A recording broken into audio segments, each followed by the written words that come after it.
특권이라는 제목으로 말씀을 증거하겠습니다. 그리스도인의 삶에는 중요한 목표 하나가 있는데 그것은 예수 그리스도의 성품을 닮아가는 것입니다. 예수 그리스도의 성품을 닮아가는데 가장 기초적인 것이 바로 순종입니다. 하나님은 순종의 성품을 가장 사랑하시고 또 소중히 여기십니다. 그렇다면 순종이라는 것은 무엇일까요? E.M. 바운즈가 순종을 이렇게 정의했습니다. 순종이란 하나님의 뜻을 행하는 것이며 그분의 명령을 지키는 것입니다. 다시요. 순종은 하나님의 뜻을 행하는 것이고 그분의 명령을 지키는 것입니다. 순종하기 위해서는 우리의 뜻을 버려야 돼요. 우리의 생각, 우리의 방법, 그것을 버리고 우리의 의지를 하나님의 의지에 굴복해야 됩니다. 그래서 순종이 어려운 거죠. 순종보다는 불순종하는 게 훨씬 더 쉽습니다.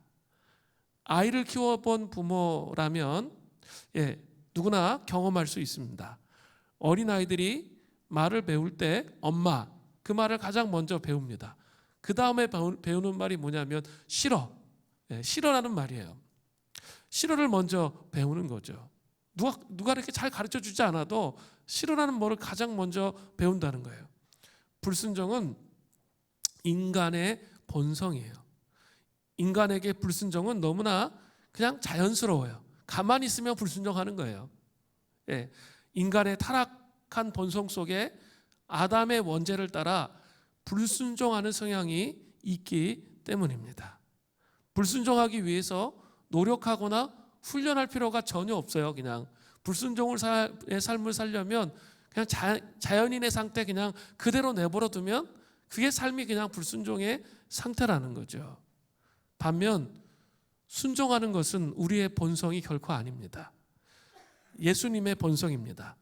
예수님의 성향이고 예수님의 성품이십니다. 그래서 우리는 순종을 배워야 되는 거예요. 순종을 훈련해야 되고 순종을 위해서 기도해야 되는 거죠. 그런데 이 시대 정신에서 순종은 인기가 없어요. 그리고 이렇게 거역과 반항과 이런 것이 막 팽배한 시대에 순종을 얘기하면 시대에 뒤떨어졌다 이렇게 말을 듣게 됩니다. 그럼에도 불구하고 성경적 관점에서 볼 때 순종은 너무나 중요한 거예요. 그걸 그냥 쉽게 던져버려서는 신앙생활을 제대로 할 수가 결코 없어요. 그게 가장 기본적인 베이직이라는 거예요. 오늘 본문은 3장부터 시작된 모세의 소명에 대한 하나님과의 줄다리기 끝에 드디어 지금 3주 동안 이 소명에 대해서 막 다뤘잖아요. 계속 줄다리기 했죠. 그러다가 드디어 이제 여기에 오면 모세가 순종을 하는 거예요. 정말 길었어요. 3주나 걸렸어. 순종하는데 더 걸렸겠죠. 이렇게 막 자기가 생각하는 부정적 생각을 얘기하느라고 하나님께 주로 3주가 걸렸습니다. 드디어 순종을 하게 됩니다. 오늘 본문에는 소명에 순종한 그 모세가 누리는 이 순종의 특권이 나타나요. 순종이 힘들고 어렵고 그것만으로 끝나는 게 아니고 순종에는 놀라운 특권이 있다라는 거예요. 그것을 오늘 본문이 보여주고 있습니다. 그게 4가지인데요. 첫 번째는 순종의 첫 번째 특권은 형통입니다. 이 땅 위에 살면서 순종의 삶을 살아가면 반드시 형통하게 됩니다. 오늘 본문에 오랜 갈등 끝에 순종하는 모세에게 하나님은 첫 번째로 형통을 주세요. 순종을 결정했어요. 그리고 다가오는 게 형통이에요. 크게 2가지 영역에서 형통을 주시는데 첫 번째는 장인의 승낙을 얻습니다. 출애굽기 4장 18절에 모세가 그의 장인 이드로에게 돌아가서 그에게 이르되 내가 애굽에 있는 내 형제들에게 돌아가서 그들이 아직 살아있는지 알아보려 하오니 나로 가게 하소서. 이드로가 모세에게 평안히 가라 하니라. 모세는 이스라엘 백성을 애굽 땅으로 인도해 내라는 하나님의 소명을 받은 후에, 그죠? 장인에게 가지 않고 이 소명이 너무 강렬하니까 즉각 이스라엘로 애굽으로 갈 수도 있었습니다. 그러나 모세는 그렇게 하지 않았습니다. 장인 이드로에게 허락을 받고자 했다는 거죠. 고대 시대에는 부족의 남자의 숫자는 생산력과 밀접한 관계가 있습니다. 고대 사회에서 남자 인구의 감소는 결과적으로 큰 마이너스 요인이었어요. 그래서 모세가 미디안 땅을 떠나고자 했을 때 장인 이드로의 허락이 대단히 중요했던 것이죠. 어떻게 보면 40년 동안 재워줬어요, 입혀줬어요, 먹여줬어요, 결혼도 시켜줬어요, 애도 낳았어요. 그렇게 한 장본인이 누구예요? 장인 이드로잖아요. 그 장인 이드로를 찾아가서 자기가 다시 애굽으로 가겠다라는 허락을 받는 것은 인간으로서, 사람이라면 마땅히 해야 할 도리였다는 거죠. 그런데 참 안타까운 게 있어요. 많은 그리스도인들이 상식이 통하지 않은 그런 막무가내일 때가 있어요. 그것은 건강한 신앙생활이 아니에요. 막무가내인 그런 모습을 보일 때가 너무 많습니다. 자기가 소명을 받았다고 해서 다른 사람들의 상황과 환경이 무시되어서는 결코 안 된다는 거예요. 하나님은 주변 사람들의 마음과 환경을 바꾸셔서 역사하실 때가 훨씬 더 많아요. 그죠? 강압적으로 역사하실 때가 있기도 하지만 대부분은 주변의 환경과 상황을 바꾸세요. 그래서 역사하시는 거죠. 처음에는 막 반대하지만 결국 기도로 씨름하고 하나님 앞에 나아가서 씨름하다 보면 그 상황을 하나님께서 사람들의 마음을 돌이키셔서 반전의 은혜를 통해서 허락받도록 하시는 경우가 많은 거죠.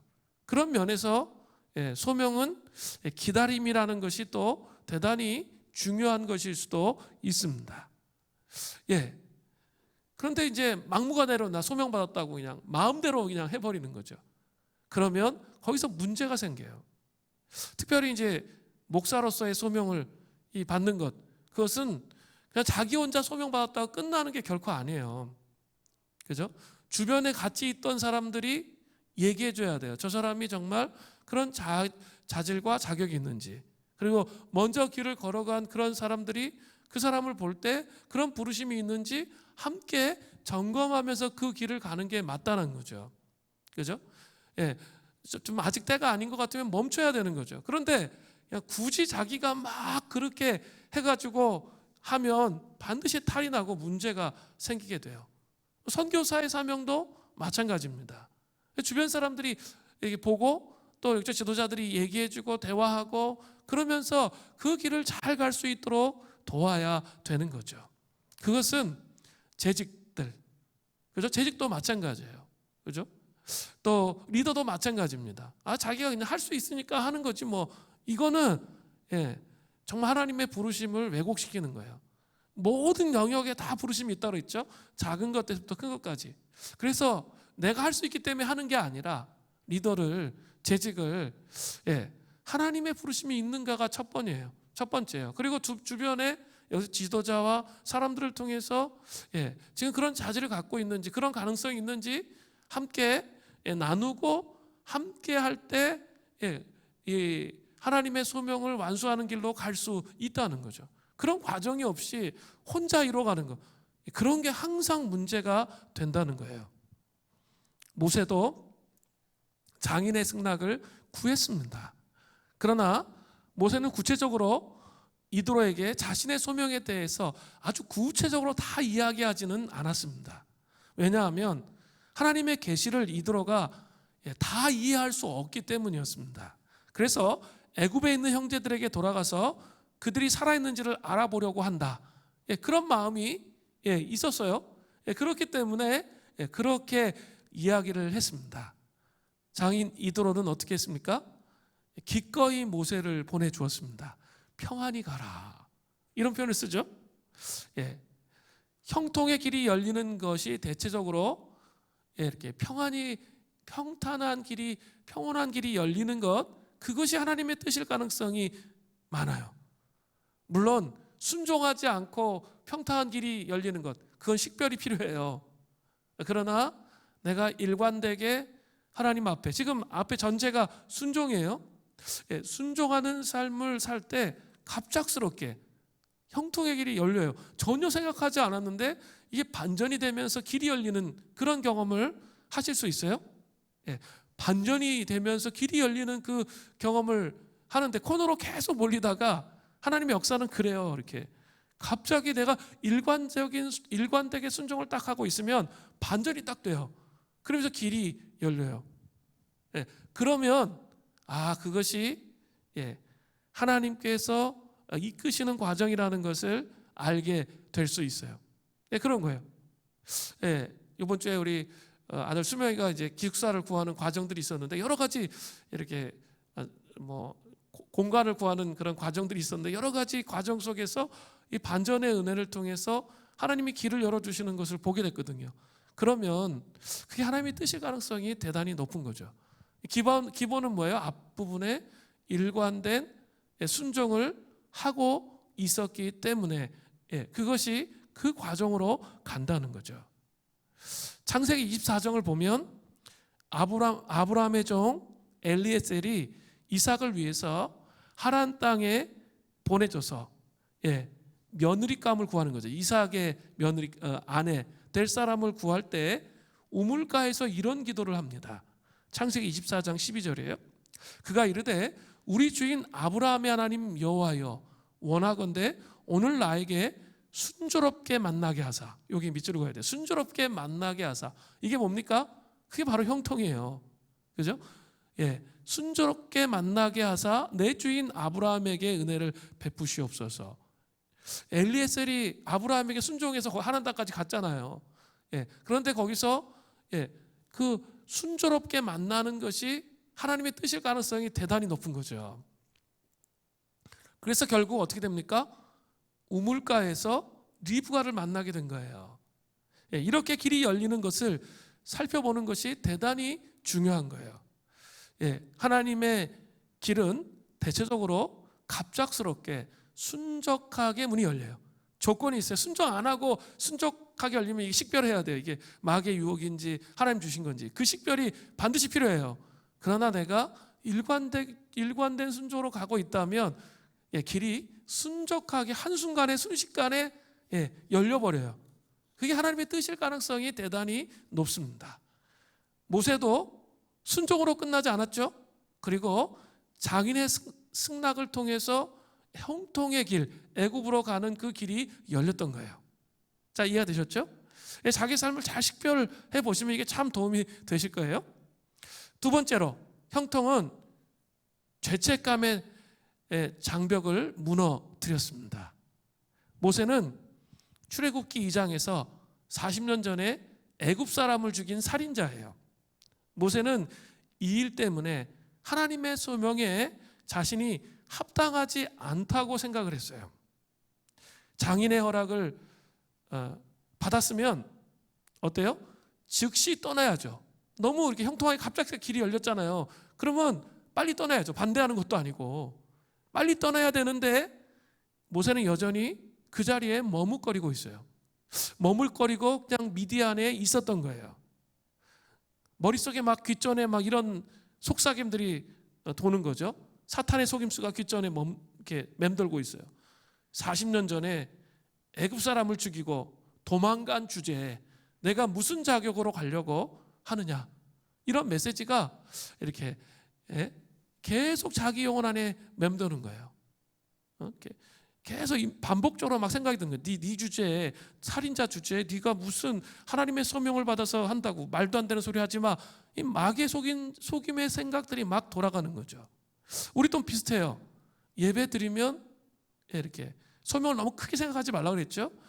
작은 삶의 영역에서 하나님 말씀하시는 그 소명에 대해서 알겠는데 내가 살아온 삶을 보면 네 주제에 이런 메시지가 혼자 있을 때, 예배 드릴 때는 그 말씀이 들리면서 이렇게 반응이 되는데, 혼자 있을 때 막 생각이, 네 주제에 너는 실패했고 너는 문제가 많고 그렇기 때문에 하나님의 소명을 이룰 수 없고 너 같은 건 안 돼, 이런 거짓 메시지들이 이 속에서부터 막 올라오는 거죠. 이런 경우들이 되게 많아요. 이런 생각들이 막 끊임없이 자기를 괴롭히는 거죠. 지금 모세는 그런 상황인 거예요. 그때 하나님께 순종하는 그런 사람에게는 반드시 하나님 찾아오세요. 하나님께서 머뭇거리고 있는 모세에게 찾아오셔서 말씀하세요. 출애굽기 4장 19절이에요. 여호와께서 미디안에 있었죠. 모세에게 이르시되 애굽으로 돌아가라. 내 목숨을 노리던 자가 다 죽었느니라. 내 목숨을 노리던 자가 다 죽었다는 것, 이것은 단순히 과거의 기억이 다 지워졌다는 말이 결코 아니에요. 모세의 소명은 신학적으로 조음김해 보면 예수 그리스도 안에서 새로운 피조물로 지어진 새 사람의 상태가 되어진 것을 말하는 거예요. 신학적으로 이야기하면 십자가의 용서받은 자, 그 사람이 새 사람이죠. 우리의 죄악들이 너무 방탕하고 여러 가지 삶을 살았는데 예수 그리스도를 믿는 순간 어때요?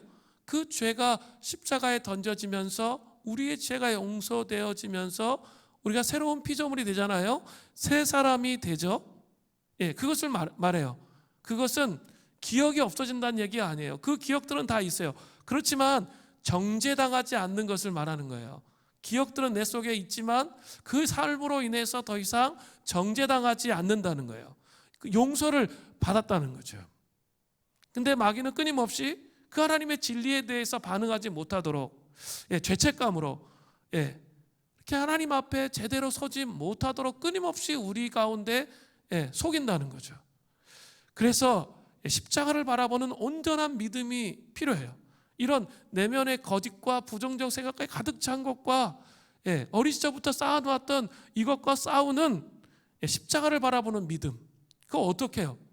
이따가 제가 또 말씀을 드릴 거예요. 믿음으로 서야 돼요. 소명을 바라보아야 돼요. 분명히 말씀은 이렇게 되어 있어요. 고린도후서 5장 17절에 그런즉 누구든지 그리스도 안에 있으면 뭐라고요? 새로운 피조물이에요. 이전 것은 다 지나갔어요. 이제 보라 새 것이 되었다는 거죠. 이 말씀을 여러분 믿으세요? 너무 중요해요. 이게 머리가 아니라 가슴에 와야 돼. 가슴에. 또 로마서 8장 1절부터 2절은 이렇게 말씀이 되어 있어요. 여러분 하나님의 말씀을 정말 믿으세요? 그러므로 이제 그리스도 예수 안에 있는 자에게는 결코 정죄함이 없나니 이는 그리스도 예수 안에 있는 생명의 성령의 법이 죄와 사망의 법에서 너를 해방하였습니다. 예수 그리스도 안에 있는 자는 결코 정죄함이 없다고 분명히 선언하셨습니다. 그것을 붙잡는 거예요. 그것을 붙잡는 거예요. 리더하라 그러면 과거에 난 이런 죄가 많고, 재직하라 그러면 과거에 이런 죄가 많고 난 부족하기 때문에 안 된다, 그렇게 말해서는 안 돼요. 믿음으로 하나님께서 하신다는 것을 바라봐야 돼요. 특별히 또 이따가 뒤에 또 나와요. 우리는 다 그냥 마른 막대기에 불과한 자들이에요. 근데 하나님께서 어떻게 일하시는지 볼 수 있어야 돼요. 그래야 그 소명을 완수하는 자의 삶을 산다는 거죠. 하나님의 소명을 받은 사람이 순종으로 나아갈 때 이 죄책감의 장벽은 무너져요. 진짜 여러분 순종이 그렇게 중요한 거예요. 그래서 그죠? 이렇게 순종하는 그런 연습을 정말 많이 해야 돼요. 그러면 내 삶에, 내가 살아온 삶에 대한 회한과 한이 있잖아요. 그것으로 인해서 생겨난 부정적인 장벽들이 그 믿음을 통해서 무너져 떨어져 나가는 거예요. 그러면서 회복이 일어나는 거예요. 그런 은혜가 있기를 바랍니다. 순종의 두 번째 특권은 하나님의 능력과 영광을 드러내는 도구가 되게 하시는 거예요. 출애굽기 4장 20절 드디어 나오네요. 모세가 그의 아내와 아들들을 나귀에 태우고 애굽으로 돌아가는데 모세가 하나님의 지팡이를 손에 잡았더라.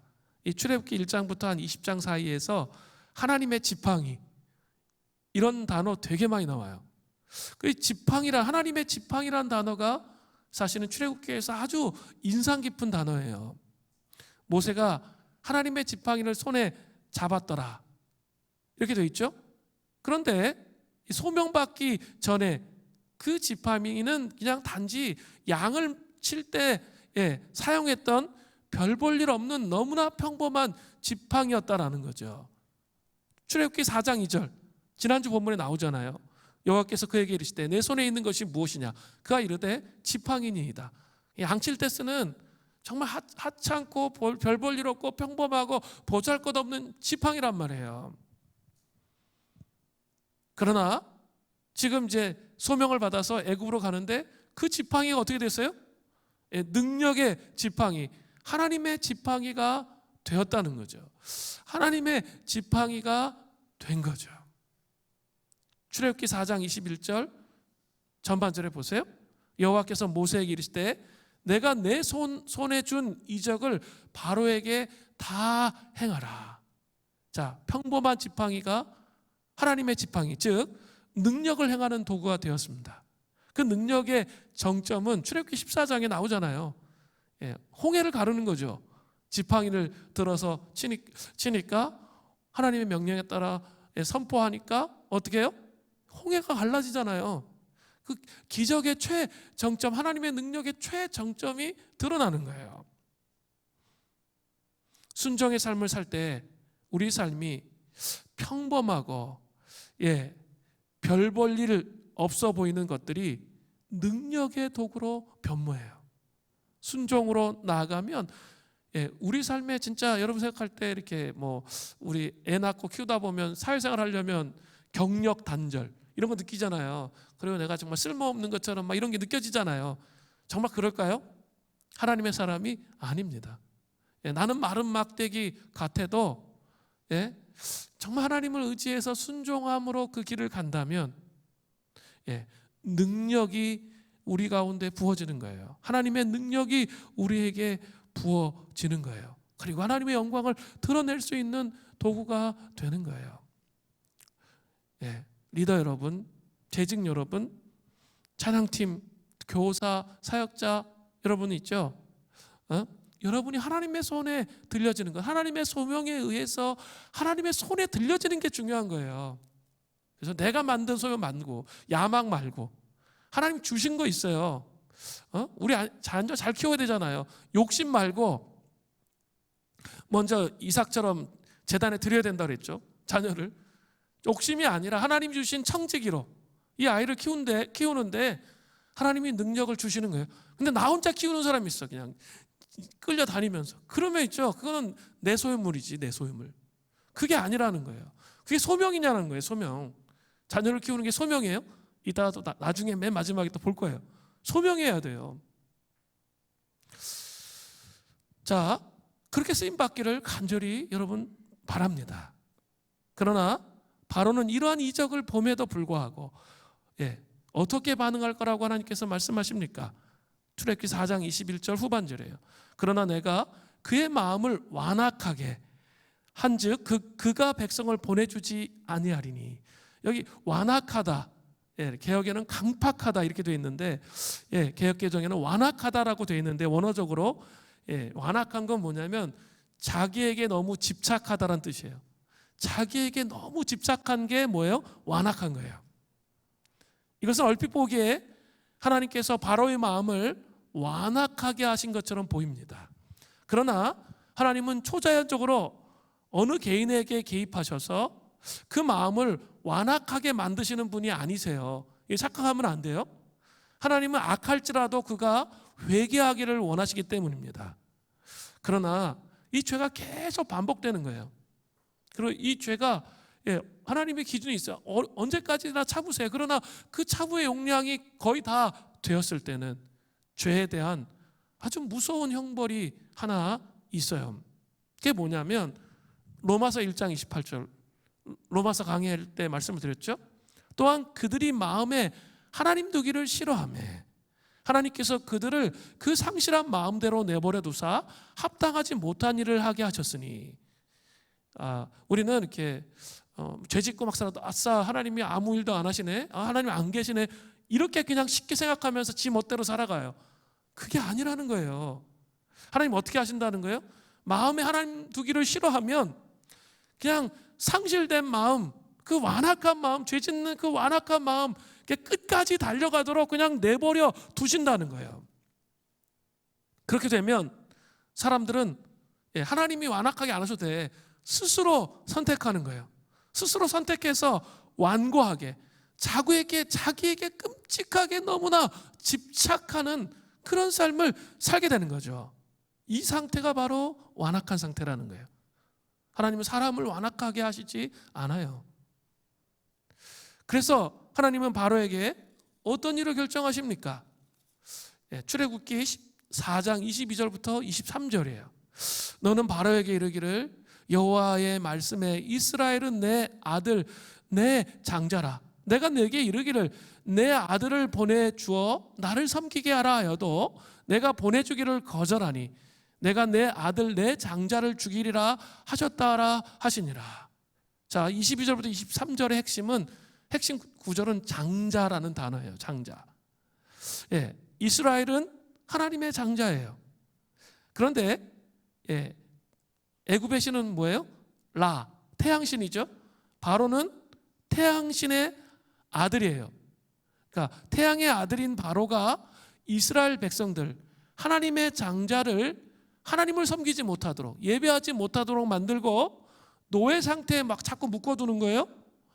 그렇게 하니까 하나님께서는 바로의 장자를 죽이시는 심판을 행하시겠다 말씀하시는 거예요. 지금 자, 이해가 되셨죠? 장자 싸움이에요. 하나님의 장자를 감히 건드려? 그래서 그들을 심판하시겠다는 거죠. 하나님의 영광을 드러내시겠다는 그런 말씀이에요. 모세는 하나님의 영광을 드러내는 도구로 사용되어지고 있는 거예요. 자, 이해되셨죠? 하나님의 영광을 드러내는 도구로 사용되어지는 거죠. 이 말씀은 출애굽기 12장 29절에 가면 애굽의 10가지 재앙 중에 하나가 마지막 재앙이 뭐예요? 애굽의 장자를 치는 재앙을 주시잖아요. 그죠? 그것을 통해서 그 심판이 성취되는 거예요. 하나님의 영광이 드러나는 거예요. 여러분 잘 기억하셔야 돼요. 순종의 삶을 살면 여러 가지 우여곡절과 어려움도 겪을 수 있어요. 그러나 반드시 하나님께서 하나님의 능력과 영광을 드러내는 도구로 우리를 사용하신다는 거예요. 하나님의 능력과 영광을 드러내는 도구가 될 수 있도록 그렇게 하세요. 제가 이번 한 주간 이제 기도재단하며 시편을 계속 읽었어요. 그런데 시편 96편 6절, 이 말씀이 아주 깊이 마음에 다가오더라고요. 이런 거예요. 존귀와 위엄이 그의 앞에 있으며, 존귀와 위엄이 그의 앞에 있으며, 능력과 아름다움이 그의 성소에 있도다. 존귀와 위엄이 그의 앞에 있으며 능력과 아름다움이 그의 성소에 있도다. 제가 이것을 계속 반복적으로 기도가 되더라고요. 하나님 아버지, 우리 공동체 안에 하나님의 존귀와 위엄을 드러내 주셔서 사람들이 하나님을 경외할 수 있도록 도와주십시오. 그리고 정말 소망하는 것은 능력과 아름다움이 그의 성소에 있다고 했는데, 주님, 그 능력과 아름다움이 무엇인지 하나님 배우게 해 주십시오. 주님, 깨닫게 해 주시고 알게 하여 주십시오. 그게 뭘까요? 그게 부흥이에요. 제가 지난주에 말씀을 드렸어요. 코로나 바이러스 19 사태 이후에 뭘 준비해야 된다고요? 부흥을 준비해야 돼요. 근데 부흥을 준비하려면 뭐 해야 된다고요? 부흥을 담는 그릇이 중요해요. 그릇을 담는 그릇을 깨끗하게 해야 돼요. 임재의 공간을 만들어야 된다고 말씀을 드렸어요. 그 임재의 공간을 이렇게 저 혼자 만드는 게 아니라 모든 성도들이 삶 속에서 말씀과 기도와 지금 보혈기도도 하고 있죠. 이런 것들을 통해서 뭐예요? 임재의 공간을 만들어야 돼요. 그죠? 그런 상태에서 함께 모일 때 당연히 더 시너지 효과가 일어나는 거죠. 그러면서 더 깊은 하나님의 임재 공간, 그 부흥의 역사로 나아가는 거예요. 오늘 이렇게 예배 시작하시면서 여러분 어떠셨어요? 저는 일부 예배 드리면서부터 느낌이 다른 걸 확 느꼈어요. 잘 모르셨어요? 그냥 졸리시기만 하세요? 예, 그게 아니고요. 예, 이렇게 여러분 이제 사이클 돌잖아요. 지금 신앙의 사이클 우리 공동체가 예, 이렇게 성도님들이 저한테 와서 얘기해 주시더라고요. 이렇게 MBTI의 J에 해당하시는 분들, 목사님 틀이 있어서 좋아요. 그러니까 뭔가 이렇게 안정감이 느껴진다는 거예요. 그분들을 위해서 제가 이제 틀을 이렇게 만들었는데 그만큼만 하는 게 아니라 더 하면 좋죠. 더 해야 되는 거죠. 그게 가장 기본적인 틀이에요. 보혈기도하고 한 주 동안 하루에 할 양이 성경 지금은 변속을 해가지고 10장이 아니라 4장을 읽으라고 그랬어요. 그죠? 그렇게 하면서 자기의 임재의 공간을 만드는 거예요. 만들어가는 거예요. 그 만든 상태에서 있죠. 이번 주에 특별히 이제 지난주에 한 주 동안 보혈기도를 했잖아요. 그죠? 5파트가 있는데 2개, 3개 이렇게 나눠서 이틀에 하라 그랬죠. 그렇게 하고 여러분 딱 오셔서 이렇게 앉아 있는데 느낌이 달라요. 그 느낌이 다르다는 건 뭐냐면 제가 찬양을 하려고 딱 앉았는데 그 찬양의 가사가 가슴으로 다가와. 그걸 얘기하는 거예요. 그리고 이렇게 말씀을 선포하려고 할 때 여러분 듣는 자세가 달라요. 그건 뭘 의미하는 거냐면 보혈기도로 씨름을 막 하고 말씀으로 씨름을 하니까 자기 영혼의 상태가 정화되어 있는 거예요. 그리고 하나님의 말씀을 더 깊이 집중하고 그 말씀의 임재 안에 정말 하나님의 기적을 보고 싶은 그 마음이 있는 거예요. 부흥을 담는 그릇이 이 코로나 바이러스 시대에 준비돼야 돼요. 그죠? 아무도 그렇게 살지 않는다고 해서 우리도 그냥 세상 사람과 똑같은 모습으로 그냥 깨어있지 못한 그런 모습으로 산다면 부흥을 경험할 수 없어요. 하나님의 부흥을 경험해야 돼. 이 시대가 그 시대적 요청이에요. 시대가 그런 시대에 우리 살고 있는데 반대급부로 더 나아가서 깨어있기 시작하면 분명히 저는 존귀와 위엄이 하나님 앞에 있고 그것을 존귀하신 하나님, 위엄이 있으신 하나님을 경험하게 될 것이고 능력과 아름다움이 성소 안에 이 성소 안에 하나님 앞에 예배할 때 경험되어질 것이라 확신합니다. 여러분 포기하지 마시고 계속 길을 걸어 가시기를 바랍니다. 예배 드릴 때 느낌으로 아는 거예요. 아 이게 지금 준비되어졌구나. 일주일 동안 그릇이 준비되어졌구나. 아니구나. 이게 판가름돼요. 예배 드릴 때 우리가 하나님께 드리는 그 집중이 달라진다는 거죠. 자, 순종의 세 번째 특권은 더 철저한 순종을 요구하십니다. 순종으로 인해서 형통과 하나님의 능력과 영광의 도구가 되는 특권을 누리던 그 모세는 전혀 예상하지 못한 그런 일을 예측하지 못한 형통으로 쭉 갈 줄 알았는데 전혀 예측하지 못한 어려움을 겪게 됩니다.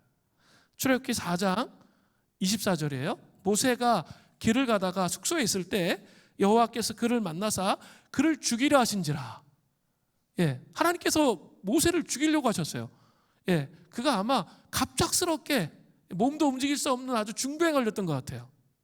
갑작스럽게 그런 중병에 걸렸어요. 순종하면 형통으로 쫙 계속 가야지 왜 이런 일이 일어날까요? 왜 하나님은 갑자기 모세를 죽이려고 하셨을까요? 이게 중요해요. 출애굽기 4장 25절부터 26절에 답이 있어요.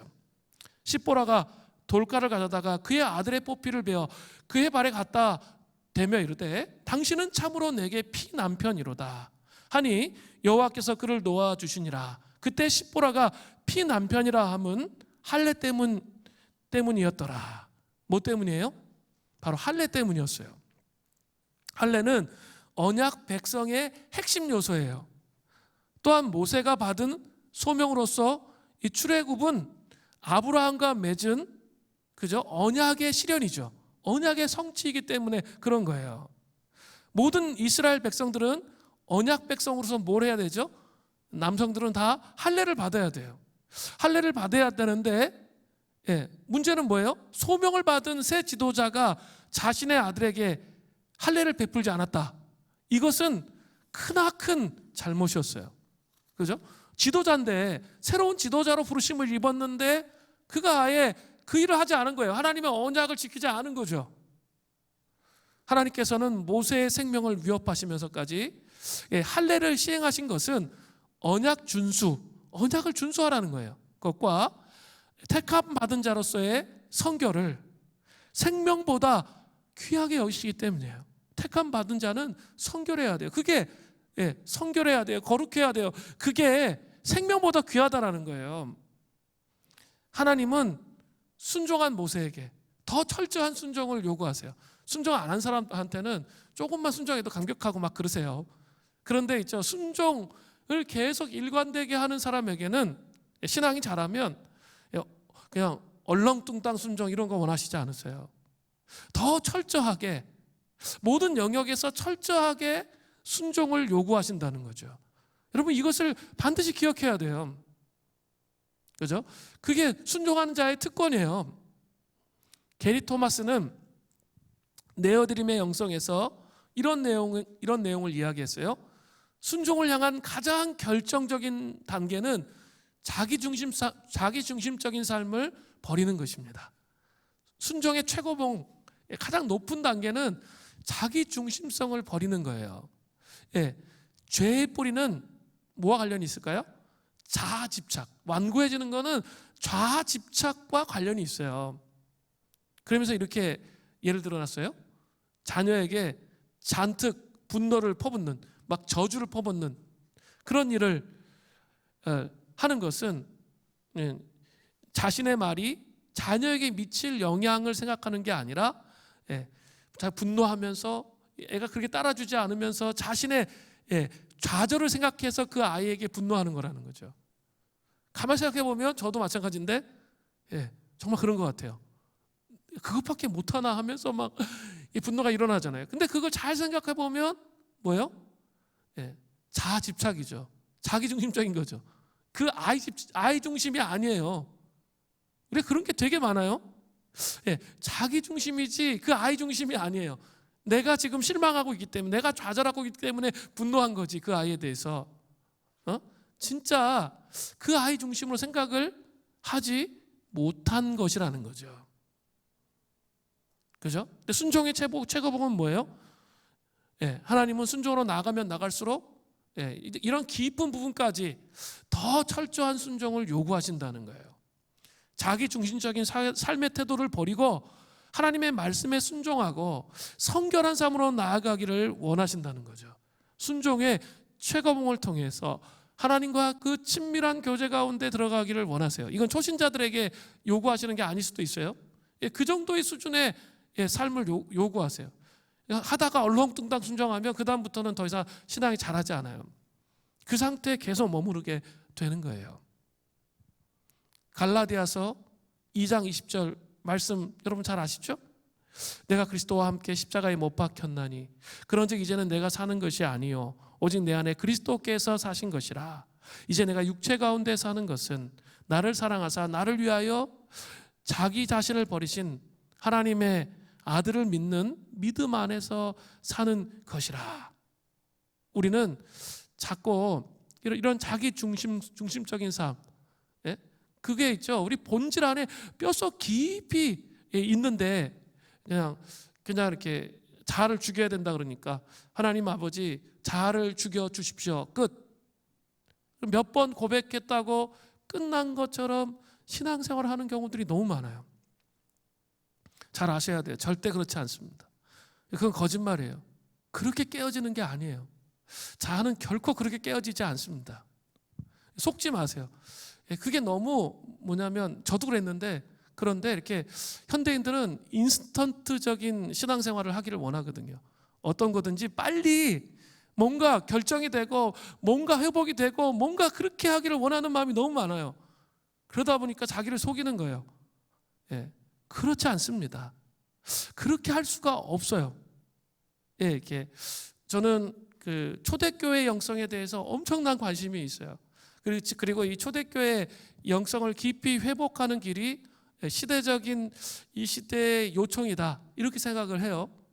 그리고 이 초대교회 교인들이 갖고 있었던 복음이 과연 무엇인가 이런 고민을 많이 하다가 접한 것이 보혈기도문이에요. 제가 보혈기도문을 처음 열었어요. 그리고 이분이 아태 박사님 초대교회 복음의 원류들을 연구하는 이런 것과 이제 관련 있는 일들을 많이 하시거든요. 그래서 딱 문을 보혈 기도문을 쫙 열었는데 저는 이게 보혈하면은 죄에 대해서 용서받는 거, 저는 또 생각나세요. 사탄의 권세로부터 이긴 거, 뭐 이 정도밖에 생각이 안 나. 보혈하면. 근데 처음부터 끝까지 그 자기 말을 쓴 게 아니라 성경 구조를 가지고 처음부터 끝까지 그걸 풀어서 이 보혈을 설명하는 거예요. 저는 깜짝 놀랐어요. 정말 이럴 수가 있냐? 나는 보혈 맨날 이렇게 보혈이 중요하다고 맨날 말하면서 실제적으로 보혈을 이 자기 삶의 연약함, 아픔, 고통 이런 거에 전혀 적용을 못하고 있는 거죠. 기도할 때만 보혈 능력이 있습니다. 이렇게 하는데 그것이 아니구나. 이렇게 보혈이 실제적으로 나의 삶 전체 전 영역, 약함과 부족함, 그런 모든 영역에 다 적용되는 것이구나. 이거를 그때 인식하고 깨닫게 되었습니다. 보혈기도문의 목표는 그리스도의 형상을 담는 거예요. 그래서 그 그리스도의 형상을 담기 위해서 그 보혈기도문이 뭐라고 그랬어요? 말씀이에요, 그냥. 그 말씀은 이렇게 우리 이렇게 복음주의자들은 예언을 이렇게 말씀을 선포하는 것이라고 얘기하잖아요. 그죠? 이렇게 미래를 맞추는 게 아니라 말씀을 선포하는 것이라고 말해요. 뭐 미래를 예언하는 뭐 은사주의자들은 그렇게 얘기할 수도 있지만 정말 중요한 것은 그 예언은 이 말씀의 선포와 관련이 돼 있어요. 이게 되게 중요해요. 보혈기도문은 예언적 선포. 우리 금요신명기 때 좀 말씀을 드렸죠. 예언적 선포예요. 나는 아직 안 그래. 나는 아직 안 그래요. 자, 속사람이 이렇게 내가 예수님을 딱 영접하는 순간 완전히 이렇게 그리스도의 형상을 닮은 완벽한 사람이 됩니까? 그런 사람 한 사람도 없어요. 그럼 불가능해요. 되지도 않아요. 내가 내 안에 예수 그리스도의 생명이 속사람 안에 씨앗처럼 딱 들어올 뿐이에요. 그리고 나를 보면 여전히 내 생각이 바뀌지 않았어요. 나는 여전히 세속적 생각을 하고 있다고요. 그리고 내 감정, 상처도 그게 그대로 다 남아있어요. 그죠? 그것을 어떻게 바꿔가는 거예요? 속사람의 변화를 통해서 어떻게 그리스도의 형상을 닮아갈 수가 있습니까? 그것은 하나님의 말씀, 그 말씀을 자기 영혼에게 예언적 선포를 하는 거예요. 보혈기도문은 처음부터 끝까지 그 말씀을 통해서 것입니다라고 되어 있어요. 설교학에서는 것입니다 쓰지 말라 그러는데, 그 보혈기도문에서는 것입니다라는 그렇게 되어 있죠. 지금 도달했다는 거예요, 안 했다는 거예요? 아직 도달을 못한 거예요. 말씀의 기준에 아직 도달을 못한 부분들이 많이 있는 거예요. 그것을 어떻게 해야 돼요? 회개하는 거죠. 회개를 통해서 정결케 되면서 씨름을 하는 거죠. 계속 보혈기도문을 선포한다는 것은 아직 그런 영역까지 다 도달을 못했기 때문에 회개하면서 씨름하면서 자꾸 그 말씀의 진리가 내 영혼 안에 새겨져서 아까 이렇게 나를 자학하는, 소명에 대해서 자학하고 학대하는 이런 생각들이 지금 속사람 안에 가득 차 있는 거예요. 그것들을 깨뜨리는 거예요. 부정적인 믿음이 없는 생각들, 불신하고 의심하는 생각들이 깨어지도록 하면서 신앙이 자란다는 거예요. 이게 자라가요. 자꾸 보혈기도문을 선포하면서 그 말씀의 기준에 나는 아직 이 바닥이지만 자꾸 도달하게 되는 거예요. 점점. 그렇게 되면 어떻게 해요? 그리스도의 형상으로 내가 변화되는 거죠. 그리스도의 속사람이 내 혼의 영역이 영이 예수님의 구원을 받았는데 혼의 영역에 묶여 있었는데 그것들이 풀어지면서 예수 그리스도를 깊이 경험하고 알게 되면서 예수 그리스도에 대한 생각이 존재 안에 들어와요. 이거는 초대교회 교인들이 성경을 읽었을 때 말씀을 낭독했다고 그랬죠. 말씀을 읽는 원리하고 똑같은 거예요. 이 보혈기도문을 선포하는 것과 말씀을 낭독하면서 말씀을 읽으면서 자기 존재 자체가 이 속사람 전체가 변화되어 가는 것과 똑같은 여정으로 가는 거예요. 미래를 맞추는 게 예언이라고 생각하시면 안 돼요. 그 예언적 선포가 아니에요. 그것이 아니라 부족하고 문제가 많지만 점점 내가 그렇게 변해되는 거예요. 말씀대로 그렇게 변화되어 가는 과정과 여정을 가는 거예요. 그 싸움을 싸우는 거예요. 자, 이해가 되셨죠? 그렇게 하면 나도 모르지만 그 자리에 딱 앉아있으면 어때요? 하나님의 임재 앞에 나가면 이제 생각으로만 생각했던 게 가슴으로 오는 거예요. 제가 이거 하면서 말씀 계속 10장씩 읽으시고 꾸준히 정말 보혈기도 받고 씨름을 해오신 분들은 이제 구분이 되기 시작할까요? 어떤 구분? 내 생각과 하나님의 생각이 구분이 돼야 돼요. 우리 수림교회 다니면서 하나님의 생각과 내 생각을 구분하지 못하면 아직도 이 말씀에, 이 속사람 안에 하나님의 말씀을 채운 그런 삶을 살아가지 않은 거예요. 자동으로 돼요. 말씀을 자꾸 채우다 보면 자동으로 이 속사람이 변화가 일어나기 때문에 이 생각이 잘못된 생각이구나, 이게 된다니까요. 구분이 되세요? 아니면 그냥 세속의 탐욕에 끌려다니는 삶을 살고 있으세요? 어떻게 이 문제 많은 세상을 변화시킬 수 있어요? 점점점 교회는 쇠퇴하고 복음의 능력은 상실하는 것처럼 그렇게 보여지는 시대에 우리가 살고 있단 말이에요. 근데 하나님은 이 마지막 시대에, 저는 마지막 시대를 깨울 수 있는 하나님의 사람으로 이 수림교회 모든 성도들을 이렇게 부르셨다고 그렇게 믿고 있습니다. 그렇기 때문에 그 부르심을 입은 사람은 어떻게 해야 돼요? 내 생각으로 가서 얘기할 수 없어요. 내 관점으로 얘기할 수 없어요. 내 감정대로, 혈기대로 할 수 없어요. 그렇게 해서 직장이 변하지 않아요. 가정이 변하지 않아요. 관점이 바뀌어야 돼요. 그리고 내 감정이 바뀌어야 돼요. 그러면서 그 그리스도의 형상으로 우리가 온전히 닮아가기 시작할 때 진짜 자기 자아를 십자가에 못 박는 게 무엇인지 이해돼요. 가족 치유, 마음 치유 하고 있는 자매들 줌으로 하고 있는데, 자매들이 이제 그런 얘기를 너무 많이 해서 제가 이제 정말 때가 돼가고 있구나, 하나님이 그런 때를 주시는구나, 이런 생각이 드는데, 그것 중에 하나가 뭐냐면, 목사님, 참 저는 하나님이 날 용서하신다는 거 머리로 알았는데 이제 가슴으로 느껴져요. 가슴으로 알겠어요. 이런 고백을 자꾸 해요. 가슴으로 알겠다는 거예요. 이게 중요하거든요. 머리로 알면 무슨 소용이 있어? 변화가 안 일어나요. 근데 가슴으로 그게 무엇인지 알겠다는 거예요. 하나님이 날 사랑하신다는 거. 여러분, 가슴으로 아세요? 존재 중심에서 하나님이 나를 사랑하신다는 거, 여러분 그게 경험되고 계세요? 임재의 공간이 있어야죠. 자기 영혼 안에 그런 싸움은 하지 않고 일주일 내내 그냥 세속적 공간에 자기를 방치했는데, 그냥 그래도 예배 드린다고 해서 머리에서 영적 싸움이 일어나지 내 가치가 변해요? 그렇게 쉬운 게 아니에요. 그런 싸움, 그런 임재의 공간을 만들어가는 것이 너무나 중요한 일이에요. 그래서 보혈기도문을 하라고 말씀드린 거예요. 그리고 그것은 이 초대교회 영성과 연관이 있고, 이 초대교회 은혜의 광맥을, 은혜 구원의 우물을 파는 거예요. 정말 너무나 깊고 심오해요. 저는 제가 이렇게 30년 동안, 20년 동안 가르쳤던 말씀, 이렇게 제가 설교했던 그 내용보다 제가 계속 말씀을 먹고 씨름하면서, 또 지금도 그런 논리를 가지고 말씀을 준비하는데, 그렇게 말씀을 준비하는 것과 하늘과 땅의 차이를 느끼거든요. 제 자신의 변화가 느껴져요.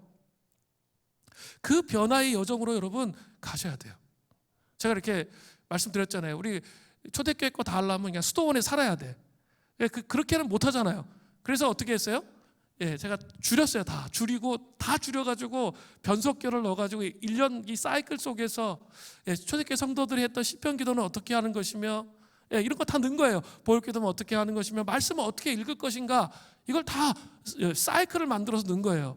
그러면서 우리가 그 능력을 좀 경험해 보기를 원해요.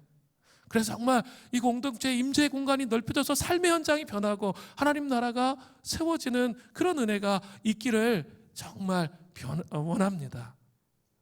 또 25절을 보면 그의 아들의 포피라고 되어 있죠. 이 구절이 아들이 단수로 되어 있죠. 모세에게는 두 아들이 있었어요. 첫 번째 아들은 게르솜이에요. 두 번째 아들은 엘리에셀입니다.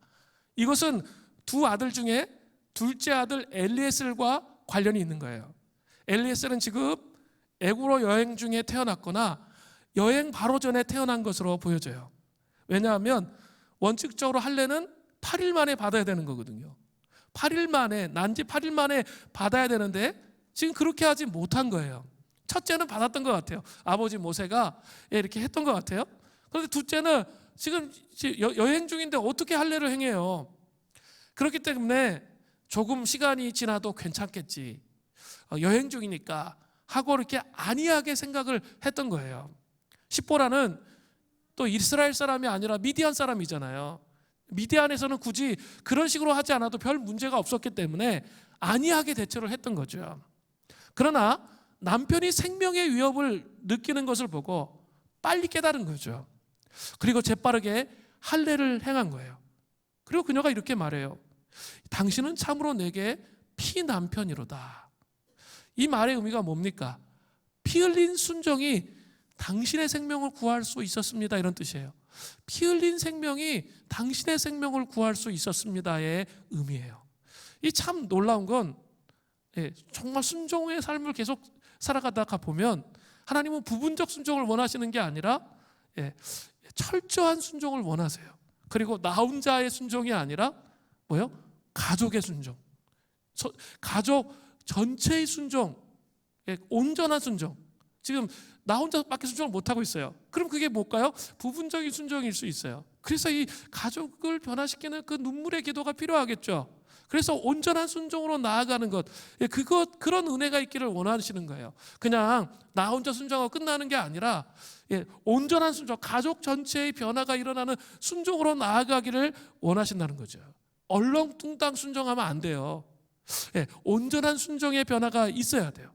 또 그것은 가정뿐만 아니라 교회도 마찬가지예요. 자기 혼자 순종하는 걸 끝나는 게 아니에요. 그죠? 교회 구성원 우리 모두가 함께 온전한 순종으로 나아갈 때 직장이 변해요. 그다음 세상이 변해요. 교회가 변해요. 정말 문제 많잖아요, 교회 안에. 정말 복음을 알고 있는가 우리가 그렇게 생각할 정도의 수많은 문제와 고집과 뭐 여러 가지 막 분열과 너무 복잡하잖아요. 순종으로 이 순종이 전염돼야 돼요. 그러면서 온전한 순종으로 나아가기를 하나님이 원하신다는 것, 이거 기억하셔야 돼요. 순종의 특권 네 번째는 동역자를 주시고 격려해 주십니다. 출애굽기 4장 27절부터 28절을 보세요. 여호와께서 아론에게 이르시되 광야에 가서 모세를 맞으라 하시매 그가 가서 하나님의 산에서 모세를 만나 그에게 입맞추니 모세가 여호와께서 자기에게 분부하여 보내신 모든 말씀과 여호와께서 자기에게 명령하신 모든 이적을 아론에게 알리니라. 순종으로 나간 모세에게 하나님이 친형 아론을 보내주시겠다고 약속하셨죠. 그래서 그 친형 아론을 동역자로 만든 그 특권을 지금 누리는 거예요. 호렙산에서 서로 만나서 서로 하나님의 말씀을 함께 나누는 동역자가 되는 거죠. 모세에게는 천군만마를 얻은 것과 마찬가지의 마음이 들었을 것입니다. 또 출애굽기 4장 29절부터 30절을 보세요. 모세와 아론이 가서 이스라엘 자손의 모든 장로를 모으고 아론이 여호와께서 모세에게 이르신 모든 말씀을 전하고 그 백성 앞에서 이적을 행하니. 모세와 아론이 이스라엘의 자손의 모든 장로를 모았어요. 그리고 재밌는 게 있어요. 아론이 나서죠. 그래서 이렇게 하나님 약속하신 대로 모세에게 이르신 말씀을 그 아론이 전달하고 있죠. 근데 그것만 있는 게 아니에요. 뭐가 또 있어요? 그 백성 앞에서 이적을 행하고 있어요. 이적을 행한 주체가 누구예요? 아론이에요. 모세가 아니라 아론이란 말이에요. 이렇게 현대의 성경에는 좀 오역이에요. 잘못된 번역이에요. 개역 개정이나 표준세 번역은 정확하게 아론이 이적을 행한 것으로 이렇게 언급되어 있습니다. 자, 보면 어때요? 시기와 질투 뭐 이런 게 있어요? 그런 게 없어요. 그러면서 연합해서 어떻게 해요? 동역해서 하나님의 일을 이루고 있는 거죠. 또한 모세와 아론이 전한 하나님의 말씀을 백성들이 어떻게 반응합니까? 출애굽기 4장 31절이 대단히 인상 깊은데요. 백성이 믿으며, 이 말이 되게 인상 깊어요. 백성이 믿으며 여호와께서 이스라엘 자손을 찾으시고 그들의 고난을 살피셨다 함을 듣고 뒤에 머리 숙여 경배하였더라. 모세는 혼자 가지 않고 동역자 아론과 함께 갔어요. 사역을 했어요. 더 놀라운 것은 뭐예요? 그들의 사역을 통해서 이스라엘 백성들이 다 믿었다는 거예요. 그리고 하나님을 경배했다는 거죠. 모세를 거절하고 불신했던 이스라엘 백성들이 이제는 하나님과 모세를 믿었다는 거예요. 한때 이스라엘 백성들은 모세를 배척하고 냉대했던 사람들이었는데 놀랍게도 이제는 환대해줘요. 그리고 믿어줘요. 모세를 지도자로 세워. 이제 하나님의 소명에 따라서 가니까 이제 지도자를 세운단 말이에요. 순종의 놀라운 특권은 바로 이 동역자를 붙여주시고 또 놀라운 격려를 받는다는 사실이에요. 이게 중요해요. 이러한 사실이 또 신약 성경에서 예수님의 어머니 마리아를 통해서도 분명히 알 수 있어요. 누가복음 1장에서 처녀인 마리아에게 가브리엘 천사가 방문해서 지극히 높으신 이의 능력이 너를 덮으리니 하나님의 아들을 낳으리라, 이런 말씀을 듣죠. 마리아가 이 소식은 이해가 안 돼요.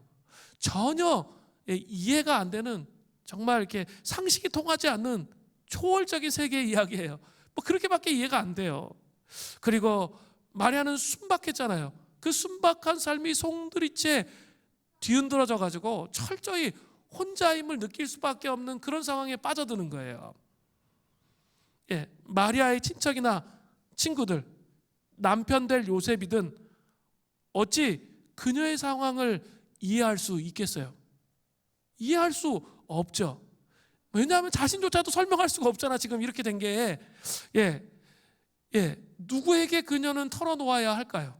하나님의 소명을 분명히 가브리엘 천사로부터 받았는데 이게 상식적으로 이해가 안 되고 불가능한 그런 이야기들을 막 했기 때문에 그럼 누구에게도 털어놓을 수 있는 사람이 없어요. 하나님의 소명 앞에서 그녀는 주변에 아무도 없는 철저한 고독을 느끼고 있었어요.